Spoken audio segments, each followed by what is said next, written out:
Hola amigos de YouTube, bienvenidos a mi canal. No olviden en suscribirse y darle like. En esta ocasión quiero compartir con ustedes lo que sería el marco legal. ¿Cuáles son las leyes que son importantes en tu empresa, en tu negocio y que debemos de atender como empresarios exitosos y empresarios sobre todo también éticos y legales, ¿verdad? Así que hay que hacer todo de forma honesta, hay que hacer todo de forma, vamos a decir, proba, ¿sí? De una forma que no tengamos que tener ningún miedo ante ninguna autoridad, así que es importante que cumplamos con todas las leyes. Y por lo tanto quiero compartirles esta información. En todo país existe una constitución, ¿sí? Entonces nuestro marco legal, pues primero que nada, va a ser la Constitución de los Estados Unidos mexicanos.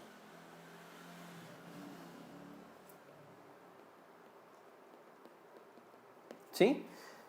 Esa es nuestra ley, nuestra carta magna. Así que primero que nada nos tenemos que basar ahí, pero bueno, no les voy a hablar acerca de lo que es la Constitución, ¿sí?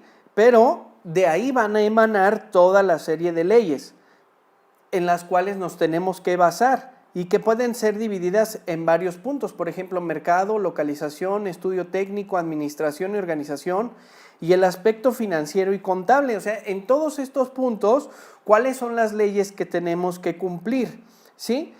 A esa norma le siguen una serie de códigos de la más diversa índole a esta ley, a esta constitución, como por ejemplo también lo fiscal.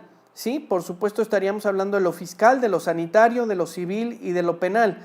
Finalmente existe también una serie de reglamentaciones de carácter local y regional, porque sepamos que esto es a nivel país, ¿sí? Y entonces, pero también vamos a tener leyes de carácter local, reglamentos y leyes de carácter local y de carácter regional.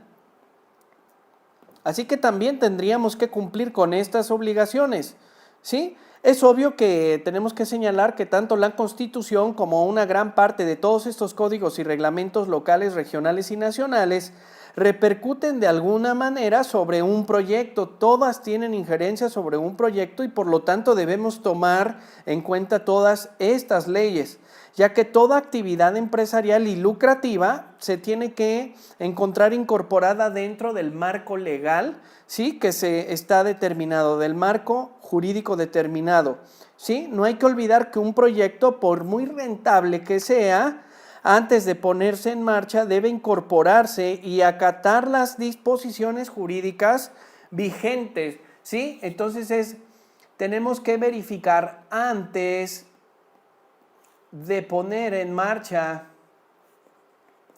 nuestro proyecto, nuestra empresa.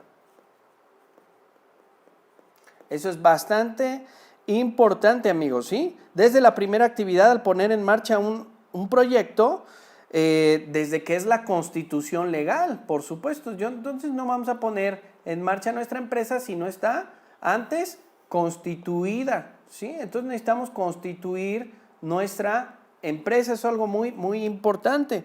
Entonces eso ahorita lo vamos a ver qué implica, cuáles son las leyes que dictan los tipos de sociedades, ¿sí? Su funcionamiento, sus restricciones, dentro de las cuales lo más importante es la forma y los montos de participación económica y también de extranjeros, ¿sí? Porque si tienes un socio que va a ser extranjero, pues vamos a ver si se puede o no que tú lo puedas tener como socio. Por esto la primera decisión jurídica que se adopta es el tipo de sociedad que operarás en la empresa, ¿sí? Y la forma de su administración es la primera decisión más importante, el tipo de sociedad.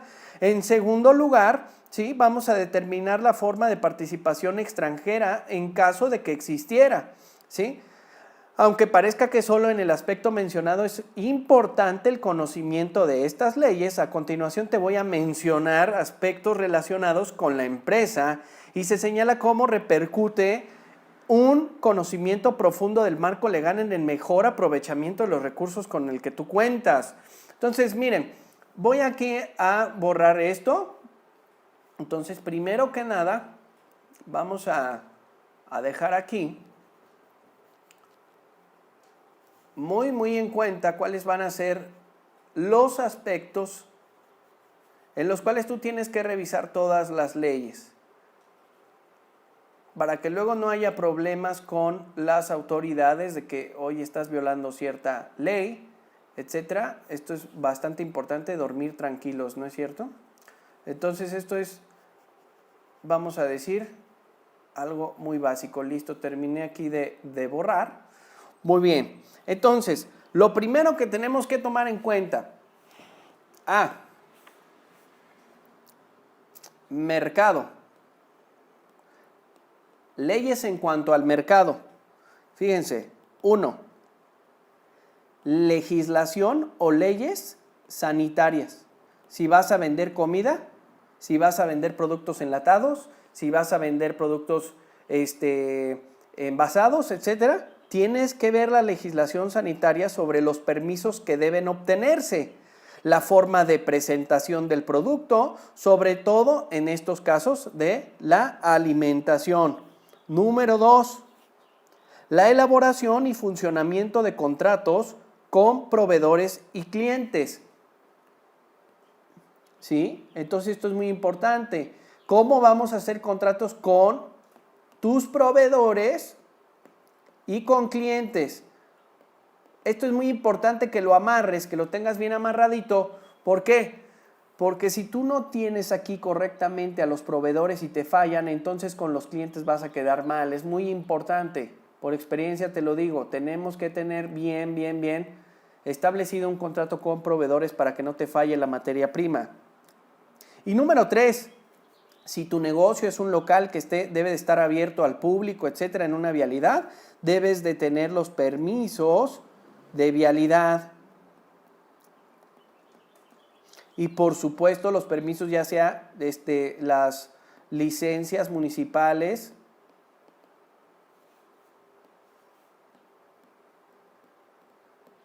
¿sí? O lo que se requiera. Permisos de vialidad y sanitarios para el transporte del producto.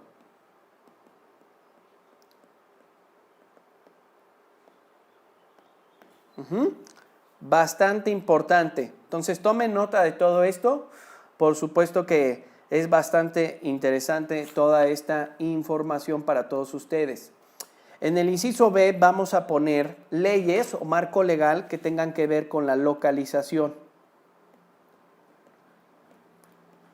¿Sí? Vamos a ponerlo. Entonces, número 1, estudios de posesión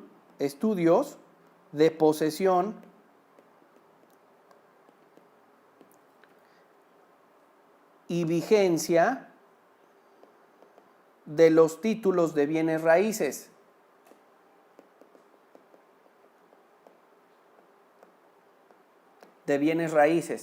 Es muy importante que tú te asegures, ¿sí?, que tu posesión o donde estás tú trabajando esté 100% legal, ¿sí?, que sea vigente todos los permisos, que los títulos de propiedad, que las escrituras, que todo esté todo normado, todo en línea, ¿sí? Porque si no, vamos a tener problemas de estabilidad a futuro. Nosotros tenemos que garantizar la localización, la ubicación, porque nuestros clientes necesitan ver esa seguridad, necesitamos darles confianza a nuestros clientes, ¿sí? Número 2, litigios, ¿sí? Vean, prohibiciones,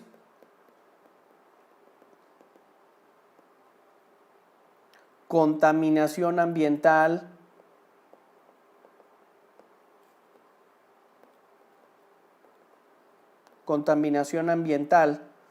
uso intensivo de aguas,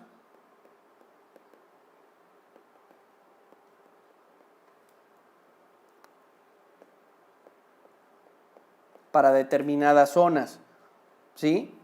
Número 3, vamos a estudiar en la localización los apoyos fiscales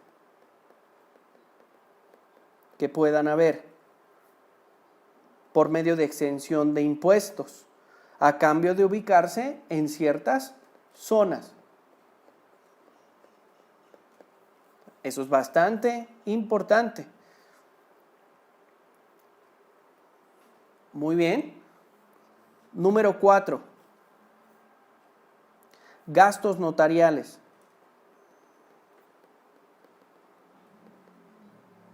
Los gastos notariales, transferencias, inscripciones en el registro público de la propiedad y del comercio, ¿sí? Todo lo que tenga que ver con gastos, eso lo tenemos que revisar, ¿sí? Y número 5, la determinación, aquí lo voy a poner, número 5, la determinación de los honorarios. ¿De quiénes? De los especialistas o profesionales que efectúen los trámites necesarios en todo este ámbito. Muy bien.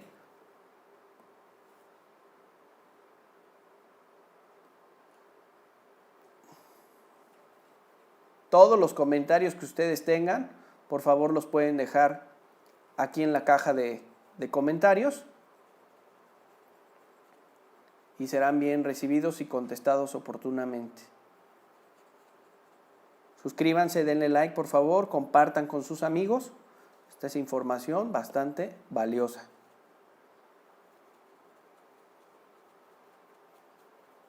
Muy bien. En el siguiente punto, en el siguiente inciso que vamos a ver, va a ser acerca de todo lo que tiene que ver con el estudio técnico de nuestro proyecto de inversión.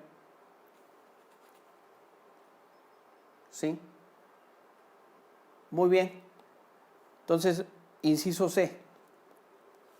Vamos a ponerlo un poquito más arriba. Estudio técnico, todo lo que tenga que ver con el estudio técnico. Muy bien. En cuanto al estudio técnico, número 1, la transferencia de tecnología.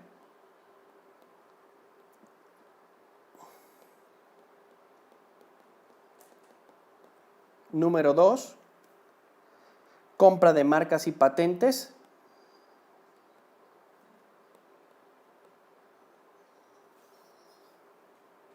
Regalías. Número 3, aranceles, es decir, ley de comercio exterior, y permisos necesarios en caso de que se importe alguna maquinaria o materia prima. Permisos para importación, ¿sí? O exportación. Número 4. Leyes contractuales. Leyes civiles, leyes contractuales, leyes mercantiles, en caso de que se requieran servicios externos. ¿Estamos de acuerdo? Inciso D. Administración y organización. De la administración y organización, ¿cuáles serían las leyes? 1. Leyes que regulan la contratación del personal.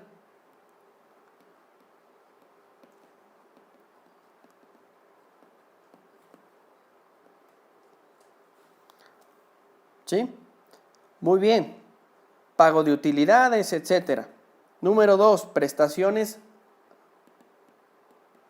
a los trabajadores. ¿Sí? Vacaciones, incentivos, seguridad social, ayuda a la vivienda, etcétera, vales de despensa, lo que sea. Número 3, leyes sobre seguridad industrial.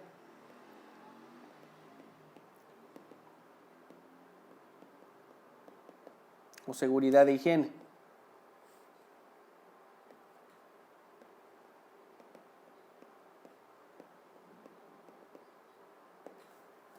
Muy bien. Obligaciones patronales en caso de accidentes, todo esto tiene que ver con seguridad de higiene. Instalaciones, señalética, de que las instalaciones tengan el piso no resbaladizo o antiderrapante. Toda esta información acerca de las leyes en cuanto a la administración y organización va a ser de alta relevancia, de la contratación de tu personal, ¿sí? Los tipos de contratos, si van a ser por horas, si va a ser por obra o por proyecto, ¿sí? Si va a ser por de forma indefinida, ciertas jornadas laborales, de cuánto va a ser la jornada laboral, si se tienen que sindicalizar o no. Toda esa información la tienes que ver en la ley del trabajo de tu país, ¿sí? Muy bien. Y por último, en el aspecto financiero y contable.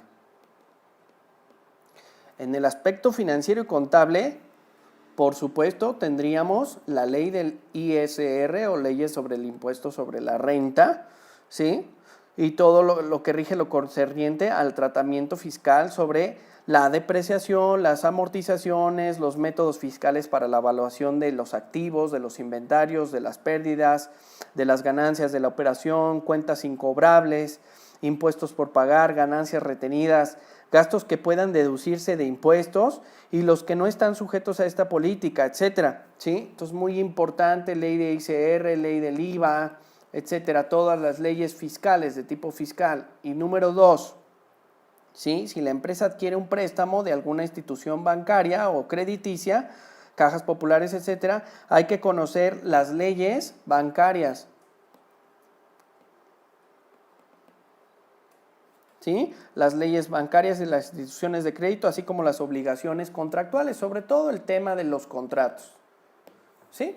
Porque igual no nos vamos a meter a leer las leyes como tal, pero sí los contratos de confidencialidad, los contratos de aviso de privacidad, el contrato de adhesión, todo ese tema que tienen que estar viendo todos ustedes para cuando se contrate un crédito o un apoyo, ¿sí? Con gobierno, etcétera.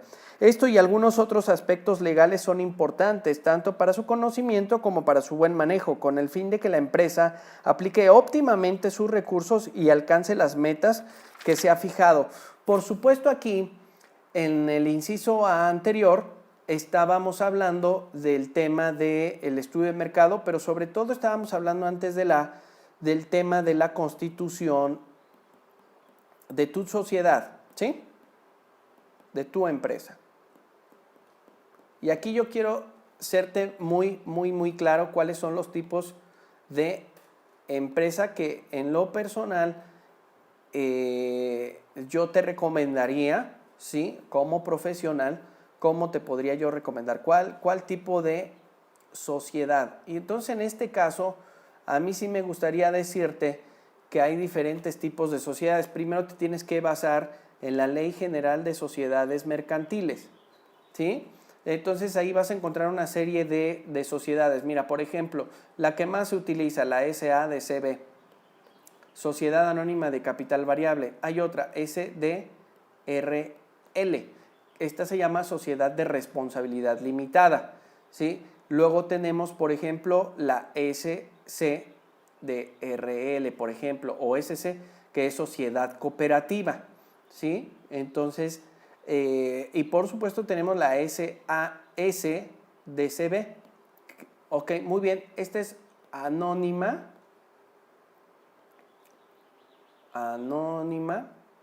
¿sí? Anónima. Muy bien, aquí tenemos la de responsabilidad limitada. Aquí tenemos a la cooperativa, ¿sí? Y aquí está la de por acciones simplificadas, ¿sí? Muy bien, entonces tenemos estos tipos de sociedades ahí en comandita por acciones, en comandita simple, en nombre colectivo, ¿sí? Asociaciones en participación, pero realmente estas son las que más se utilizan. Esta tiene un auge mayor. En ninguna de todas estas se necesita un capital mínimo para poderla constituir, ¿sí? Entonces no se necesita capital mínimo, pero sí se necesitan socios mínimos, ¿sí? Entonces, en este caso, en cuanto a los socios mínimos, aquí necesitas tú 2 socios, aquí necesitas tú 2 y hasta 50 socios, aquí tú necesitas 5, aquí no hay límite, es mayor a 2, mayor a 2, mayor a 2, menos de 50, ¿sí? o igual a 50. Luego aquí tienes mayor a 5, no hay límite, ¿sí? Si vas a hacer una cooperativa de ahorro y préstamo, necesitas 25, más de 25. Y si vas a hacer una SAS-DCB, no necesitas más de 1, ¿sí? Entonces, aquí este tipo de sociedades pues, es para los emprendedores, la última, ¿no? Un dato que quiero darte, por ejemplo, aquí, ¿sí? Las sociedades anónimas se tienen que constituir con corredor o notario público, ¿sí? Entonces, la sociedad de responsabilidad limitada con corredor o notario público. Corredor público o notario público. La sociedad cooperativa puede ser con corredor público, notario público, pero también con autoridades locales, con gobierno. Y por lo tanto tendría un costo de 0 pesos. ¿Sí? Aquí yo te puedo ayudar a constituir tu sociedad sin ningún problema. Déjame un comentario y te ayudo a constituirla aquí. La SAS-DCB sí necesita de corredor público o notario público, pero esta en el gobierno federal hicieron un programa y te costaría 0 pesos. ¿Sí? Muy bien. Entonces, pues aquí tienes dos grandes opciones, ¿no? La SCDRL, que es un poco más de tipo social, no lucrativa, ¿sí? Y aquí, bueno, pues es privada, ¿verdad? Nada más que aquí tienes que vender menos de 4 millones de pesos. Y aquí no hay límite, no límite de venta. Muy bien, todas estas son sociedades mercantiles. La sociedad cooperativa se rige por una ley, la Ley General de Sociedades Cooperativas, ¿sale? Y todas las demás por la Ley General de Sociedades Mercantiles. Así que espero que esta información te haya sido de calidad, te haya servido. Por favor, déjame tus comentarios, suscríbete, dale like, por favor. No dejes de ver este video sin suscribirte. Vas a recibir más información conforme vaya pasando el tiempo y de cada vez mejor calidad. Muchas gracias, amigos. Compártalo con sus amigos. Adiós.